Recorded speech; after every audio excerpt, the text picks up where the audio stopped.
রমজান মানেই আত্মসংযম, ইবাদত ও পরিবারের সঙ্গে সময় কাটানোর বিশেষ সুযোগ। তবে দেশের বাইরে থাকা প্রবাসী বাংলাদেশিদের জন্য রমজান অনেকটাই ভিন্ন অভিজ্ঞতা। কাজ ও দূরত্বের কারণে পরিবারের সঙ্গে সরাসরি অংশ নেওয়া সম্ভব না হলেও তারা রোজার আধ্যাত্মিকতা ধরে রাখার চেষ্টা করছেন। মধ্যপ্রাচ্য, ইউরোপ ও দক্ষিণ পূর্ব এশিয়ার বিভিন্ন দেশে কর্মরত বাংলাদেশিরা জানান, কাজের চাপের মধ্যেও তারা রোজা পালন করছেন নিষ্ঠার সঙ্গে। বিশেষ করে আরব আমিরাতের দীর্ঘ কর্মঘণ্টার সঙ্গে রোজা রাখা চ্যালেঞ্জ হলেও অনেকটা এটিকে আত্মশুদ্ধির সুযোগ হিসেবে দেখেন। ইউরোপে রোজা রাখার সময় 16 থেকে 18 ঘন্টা পর্যন্ত দীর্ঘ হয়, যা শারীরিকভাবে কষ্টকর হলেও ধৈর্যের শিক্ষা দেয় বলে প্রবাসীরা মনে করেন।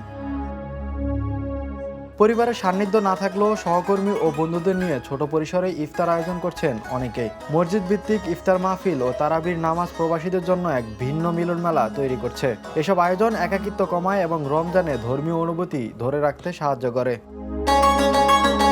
তবে চ্যালেঞ্জও রয়েছে। কাজের চাপ, ভিন্ন সংস্কৃতি ও আবহাওয়ার সঙ্গে মানিয়ে নেওয়া অনেকের জন্য কঠিন। বিশেষ করে যারা শারীরিক শ্রমে নিয়োজিত, তাদের জন্য দীর্ঘ সময় রোজা রাখা আরও কষ্টকর। তবুও প্রবাসীরা বলছেন, রমজান তাদের আত্মশুদ্ধি ও ধৈর্যের মাস। মালয়েশিয়া ও ইউরোপ সহ বিভিন্ন দেশে বসবাসরত বাংলাদেশিরা দূরে থেকেও রমজানের আবহ ধরে রেখেছেন। সব মিলিয়ে বলা যায়, প্রবাসে রমজান ভিন্ন বাস্তবতা হলেও ইবাদত ও সহমর্মিতার মাধ্যমে তারা রোজার মূল শিক্ষা পালন করে চলছেন। Imran Hossain, the news.